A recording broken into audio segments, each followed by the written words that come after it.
Hello and welcome back to another Royal Reviewer live channel episode. And today you spoke. I asked you yesterday if you enjoyed my episode review of the first episode, the Gold Stick of The Crown Series 4 by Netflix, and you spoke and you commented and you left messages and you said yes, you'd like to see me go through the episode. So I watched episode 2 last night. Again, in case you missed my review yesterday, do go watch it.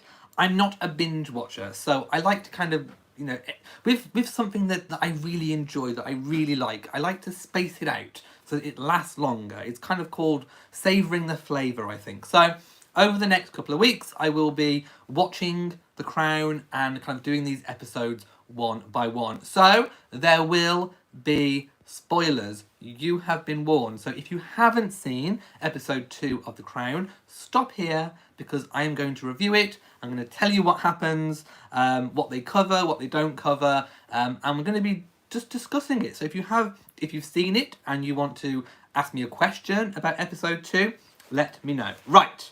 So, people are dropping in. This is a live chat as well. So again, I'll be answering lots of viewer comments. So, episode 2 is called the Balmoral Test. Now I'm going to read the official kind of synopsis that is on Wikipedia about the episode. Then we'll talk about my notes that I've made on it. So in episode 2, which is actually, it's episode 32 in terms of the whole series, but episode 2 of series 4, Mrs. Thatcher pushes through significant spending cuts in her first budget against the opposition from some colleagues. Then the Thatchers spend an awkward weekend with the royal family at Balmoral and take a dislike to them. Charles continues to confide in Camilla. She encourages him to pursue Diana.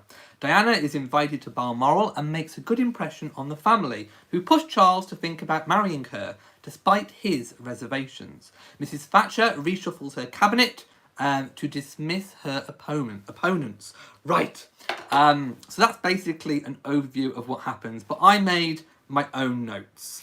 Stan, you are more than welcome to leave and come back once you've seen it. So yes, there will be spoilers.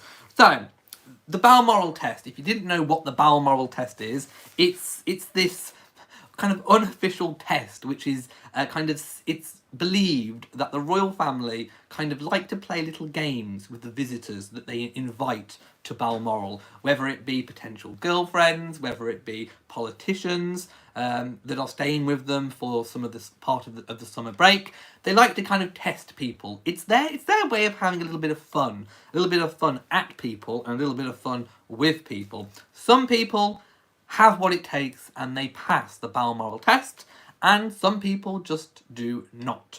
And this episode was very, very much kind of a juxtaposition between one that failed and one that passed. Now, as we know, Mrs. Thatcher, the Prime Minister, Margaret Thatcher, failed the Balmoral Test, and Diana passed it. And there was lots of kind of different ways in which that happened. So first of all, the episode kind of started with Thatcher coming up against opposition. She wanted these spending cuts. She basically wanted to radically revolutionise the Conservative Party, and she wanted to push through these dramatic spending cuts. Most of her initial first cabinet didn't like the idea, and lots of them were quite kind of older generation Conservatives. They put lots of opposition. One of them was in a cabinet meeting saying, look, you might lose the trust of us, and we might lose the trust, in you, and all that kind of thing. Basically, she was on a mission then to reshape her cabinet, almost in her own image, in her own likeness. So she eventually went for younger ministers, and she basically reshuffled. She dismissed a lot of the older generation. We saw some of them storming off in a huff after she dismissed them. She put on her pearls and her earrings and her shoes and her Lorna handbag. Did you notice that Thatcher also used Lorna handbags? That is actually historically accurate, because Mrs. Thatcher did indeed have Lorna handbags the same as the Queen.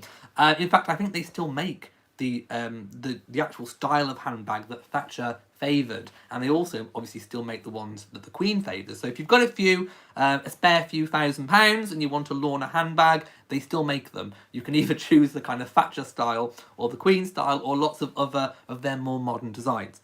Right.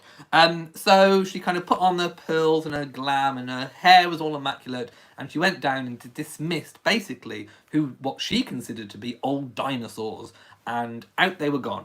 Anyway, that was towards the end of the episode when she dismissed them all. But going back to the Balmoral Test, if you didn't know, the British Prime Minister and their family, usually their spouse, have about a week up in the Scottish Highlands at Balmoral with the Queen during the summer break. It doesn't matter which political party is in power, they all get that honour of spending time. It's a time where they can spend time with the Queen down key. They don't have to do, all the work, although the red boxes still come. Mrs. Thatcher, of course, a tireless workhorse, like the Queen, still receives red boxes of official papers and statements at Balmoral. The Queen works through them all the way through the summer, as does Margaret Thatcher. But it's a chance to have a little bit of downtime with the monarch and Prime Minister. So Margaret Thatcher, of course, was invited, the same as any other British Prime Minister, to spend a week. Now, she didn't obviously know what to expect, and one of the things that kind of is a bit striking is that I don't think they actually tell them what to bring and what to pack. So Mrs. Thatcher didn't pack any outdoor clothes. Of course, she only packed her kind of customary power suits and her heels and all the rest of it. So when she kind of got to Balmoral, they were all out hunting, and of course we saw this scene of I think it was Japanese hunters, kind of like tourism hunters from the neighbouring estate that borders Balmoral. Of course, Balmoral is a privately owned estate by the Queen. This is one of the Queen's own personal homes. It is not a government-funded property. So they basically shot this stag, this majestic, beautiful stag. By the way, I've got written down cinematography. The cinematography was absolutely incredible. The kind of nature shots, the stag was just, it was completely out. It was breathtaking. It really was. So the Japanese tourists shot the stag, but they didn't do a very good shoot because it missed the head and it got the leg, and anyway, the poor animal was fatally wounded. So news got back to the royal family that it was roaming the estate injured. So of course they all went off to kind of catch this stag and basically put the stag out of its misery. So the royal family were off doing this whilst Thatcher arrived. So she arrived to an empty Balmoral. When, of course, the royal family came back, they were all in their mud clothes, and, the Queen with a headscarf up and very muddy. They went into their boot room and they kind of, demudded themselves. Meanwhile, Thatcher was unpacking, and I say unpacking, she wanted to do her own unpacking. She found it very, very strange that the Balmoral staff were trying to unpack her bags for her. So she kind of said, no, I will do my own. It's a wife's job. She said it's a wife's job to unpack the bags. Also, they'd given them a suite of 2 rooms. Now, in the British upper classes, in the aristocracy, it is kind of, I think still today, a little bit customary for partners to sleep in separate bedrooms. Some of you might even do that anyway if you want a decent night's sleep. Some of us as we get older kind of do that anyway. But in the upper classes, in the aristocracy, it's still a kind of it's still a thing, I think, to have the kind of separate bedrooms but adjoining so that you can come together, if you know what I mean, for those more romantic moments. Anyway, Thatcher shunned the second bedroom and wanted to share a bed with Dennis. And she said, look, it's a slippery slide, one night apart and it leads to all kinds of things. So she gave him a book to read in bed while she was doing her official papers. Of course, she unpacked her own bag, but the attendant, as she was looking through her luggage, noticed that she hadn't got any outdoor shoes. Hold that thought. So anyway, basically Thatcher kind of goes out with the Queen. First of all, they get the kind of memo wrong, because obviously there's a dress code for dinner, and I think it was formal black tie for dinner. So Thatcher and Dennis got dressed up in their finery, and came downstairs to find the royal family in their everyday clothes just after the hunt. And of course, they stood out like a sore thumb, and they failed basically test one of the Balmoral test. Anyway, the Queen said, don't worry, we'll go and get changed now. We'll have dinner 45 minutes early, to the dismay of the rest of the family, who like tradition and like dinner at a certain set time. Anyway, they had dinner early to put the Thatchers at ease. So that was test one, kind of failed, I should say. Also, there was this really good scene where after Margaret Thatcher had been outside with the Queen, and she'd worn her blue outfit because she hadn't brought hunting clothes. So the Queen kind of, rather shirtily said, it's best if you go back to the castle and get changed. So Thatcher went back, but she had no intention of getting changed. So and of course it was the famous Queen Victoria's chair. Now, the royals, this is a proper rumour that happens. So they have this chair of Queen Victoria's, and they don't like anyone else to sit in it other than Queen Victoria. So it's said that the royals, as part of the Balmoral Test, like to wait until someone is almost sat in the seat, and then they go, no, don't sit there. And then it makes the person jump. So she failed the test again because she sat in Queen Victoria's seat. Again, we don't know if that actually happened, but it is good to explore that kind of theme of the Queen Victoria's chair and that kind of thing. So I thought the theme was very good. Also, at that moment, Princess Margaret said something. And again, we don't know if she actually said this, but kind of upper-class people don't actually... Normally they use quite coarse, kind of abrupt... Not coarse, but abrupt language. So let's just say you didn't hear somebody. They might say, what? What? What? And you might be thinking, oh, that's really rude. Wouldn't you say, I beg your pardon? Or, sorry, could you say that again, please? No, Margaret Thatcher said to Princess Margaret, I beg your pardon. I beg your pardon. I beg your pardon. I'm trying to do my best Thatcher voice. I beg your pardon. And Princess Margaret said, excuse me, it's actually what? Because Princess Margaret thought it was really common to beg for anyone's pardon. I actually quite like that. So I'm going to remember Princess Margaret's words, and I am not going to say, I beg your pardon anymore. I'm going to say, what? What? What did you say? Because it's more upper class. So there we go. It's not rude, it's upper class. There we go, you have been informed. Anyway, I loved that. I've mentioned the cinematography. Also, one thing I will note is I think the location they chose for the kind of duplicate Balmoral was really, really good. I also liked the castle. Of course, the castle, the exterior shots are not the same as Balmoral. It doesn't actually look physically like Balmoral, but it's a very good likeness. It's the same kind of Scottish stone, and it gives that kind of Scottish vibe. Also, Balmoral internally very, very much is in kind of Queen Victoria's style. They still have some of Queen Victoria's wallpaper. Everything is still very much tartan and taxidermy on the walls and all that kind of thing. So they really did get the right vibe when it came to the interiors of the castle. Right, now, so basically Thatcher left Balmoral early, and I think it was the only Prime Minister, they said, to have actually left early. Basically, she hated it. She hated Balmoral. She didn't really like spending downtime with the royal family. She was off. She was out of there. Cue Diana. Now, we don't know if this actually happened, but just as Thatcher was driving off, Diana arrived. Now, Diana, of course, had been invited by Charles. Some of the royal family knew that there was, Diana coming, but some of them peeked out of the window and were like, "Ooh, who's this? Is she a friend? Is she a potential girlfriend?" And of course, Diana hops out in her very, very 80s kind of patterned cardigans, which I have to say are making a bit of a comeback. These if you remember the one, she had one with a black sheep on it. And anyway, these pattern cardigans are coming back. I think French designer Lanvin, Lanvin, they are making lots of these kind of woolen knit patterns coming back. So they are coming back. Anyway, she kind of hops out and kind of breezes in and basically charms and delights the royal family.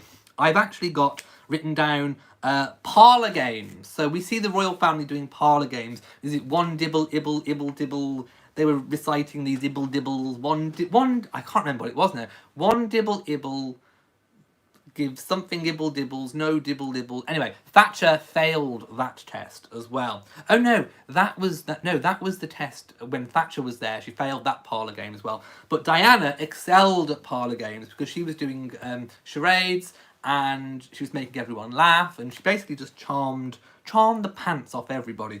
Also, the same maid asked Diana if she'd bought outdoor clothes, and Diana said, that's all I've brought, because of course Diana, being a member of the aristocracy, very, very much was a kind of, brought up in the countryside. So she had the right attire, so she passed the parlour games, she passed the attire.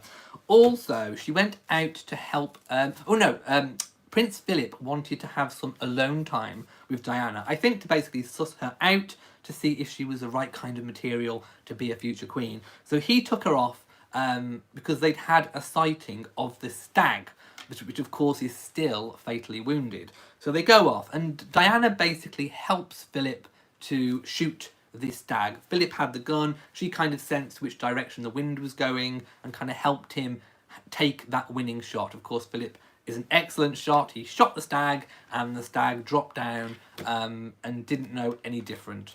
So they got the stag and brought it back. And at that point, I think Philip was absolutely won over. Now, we don't know if that is actually true, whether Philip did take Diana out, whether Diana did help Philip catch the stag. It's irrelevant. What that represents is the fact that Philip really, really supported the match the union between Charles and Diana. He had obviously met her in advance, and he approved of Diana. That was just the Crown's way of showing that connection and support that Philip had for the match. So we don't know if that actually happened, but basically the theme is that Philip was supportive of Diana becoming Charles's wife and the next Princess of Wales, and of course ultimately the future Queen. So she had Philip's support. Philip actually took Charles off at one point whilst they were kind of butchering the stag to get the head, and he basically, you could see, I think they set that piece to music, but you could see that he was saying basically, marry Diana. Also, one thing that might have escaped your notice, but didn't escape mine. By the way, I think these episodes are really, really well constructed. The thing that caught my eye that you might not have noticed is that Diana, the name Diana, is the goddess of hunting. Now, we all know that Diana ended up being the hunted. So they've interspersed Diana being the goddess of hunting with catching the stag. Do you see where it's all kind of flows and connects, kind of ebbs and flows. So and of course ultimately it sets the scene for Diana being the hunted.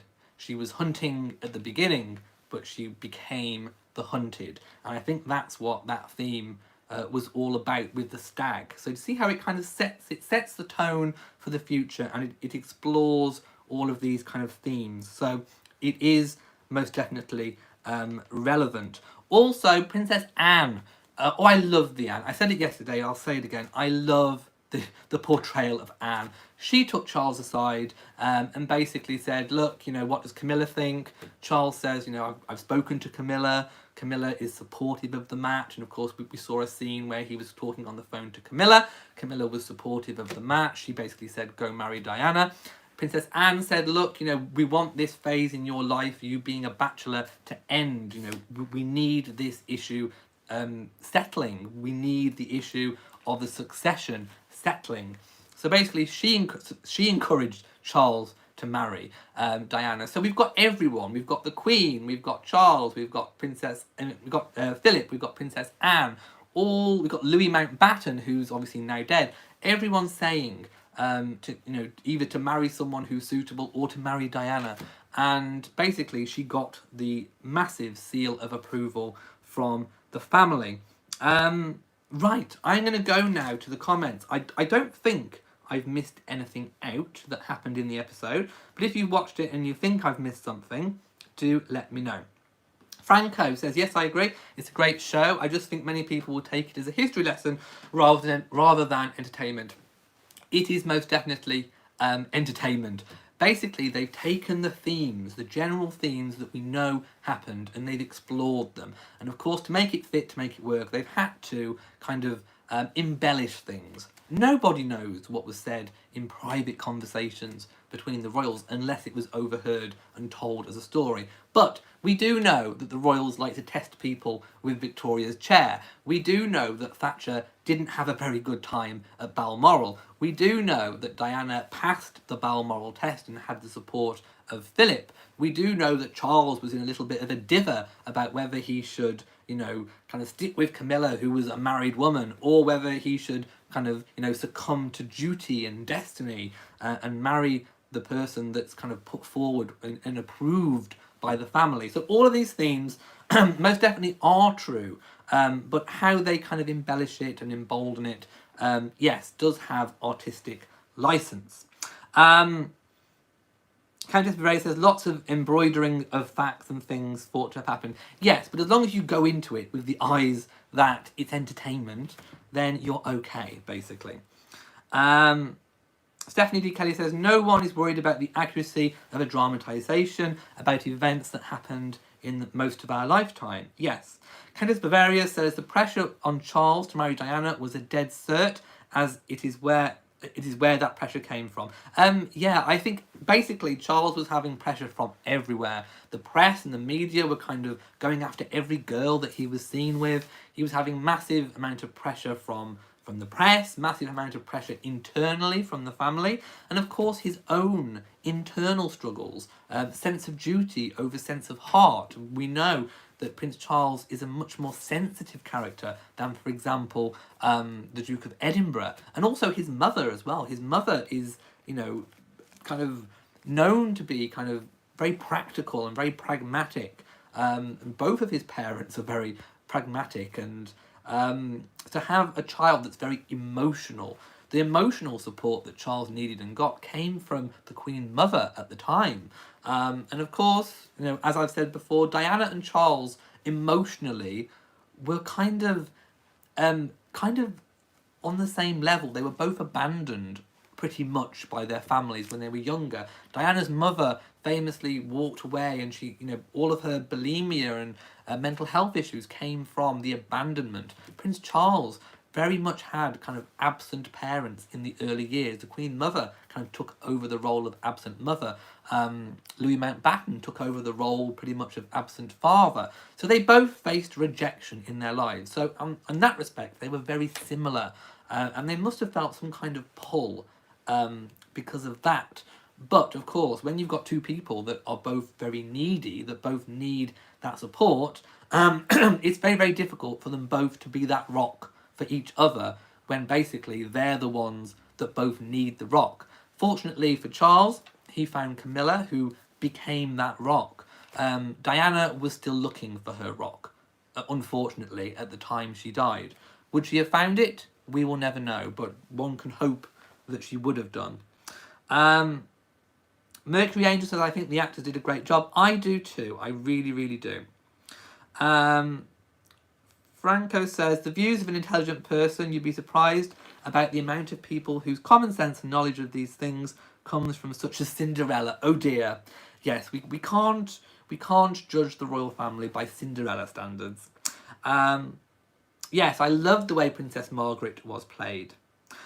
Raynette Tingle says, we are obviously of the lower classes because I've taught my kids to say, not to say what. Even as adults, I'll correct them. A mother's prerogative. Well, go by Princess Margaret, who says it's perfectly fine to say what? What? Maybe you have to do the posh voice. I don't know. Production and design is excellent. It is indeed. Queen Elizabeth the Adorable, hello your majesty, says, one's namesake movie included scenes of the exterior of the real Balmoral Castle. I think it did, actually, yes. And but unfortunately, I don't think they could quite get the license. Maybe the Queen's shut out Netflix. I don't know. Oh yes, one did say movie. One is very much becoming American. Right. Oh, my power pack I don't think is working. Why is my power pack not working? Should we see if it's working now? I'm hoping that's... There we go. I had a little thing come up on my screen that said low power. We'll see if it's working. Right. I'm going to go all the way down to the bottom. Renette Tingle says, since Diana was a part of the aristocracy, did she have any inkling that her marriage wasn't all about love? I think Diana was a very modern woman, and I think she wanted love. And I think that search for love came from seeing how unhappy her parents were and that her mother left. So I think when Diana, who was brutally affected by a loveless marriage and ultimately a mother leaving, she wanted to make sure that her marriage was all about love, so that she didn't have to go through or subject her children, future children, to that level of kind of rejection. I don't think she wanted history to repeat itself. Of course it did in the end, eventually, in a different way. But I think that was why she really wanted a love match. And she didn't really want to settle for, being just someone who's there to be a mother to an heir and a spare. I think she really wanted that love match, and that's what she was looking for. And of course Charles as well also wanted that love match. And I think he was very, very fond of Diana, especially in the early days. But it wasn't that sense of, I don't think, deep down love. But I do think he was very, very fond of her. Bev says, I often watch Netflix on my cell phone, but I think this season I'm going to watch The Crown on my bigger TV. Yes, please do, because the scenery was absolutely amazing and out of this world. Right, I'm going to go up and see if I've kind of missed any. I don't think I've missed any really, really great comments. So I'm going to leave my review of episode 2 here. It was the Balmoral Test. We had one person who failed it. We had one person who passed it. What do you think you would do? Would you be suited? Oh, by the way, one thing before I go. In later years, it kind of portrayed in episode 2 Diana really liking Balmoral. And maybe she did in the early days, but later on she came to absolutely hate Balmoral. She thought it was very isolating. Maybe we'll see that played out in future episodes. But Diana, in later years, hated Balmoral. She found it isolating. She very, very much preferred the town and city life.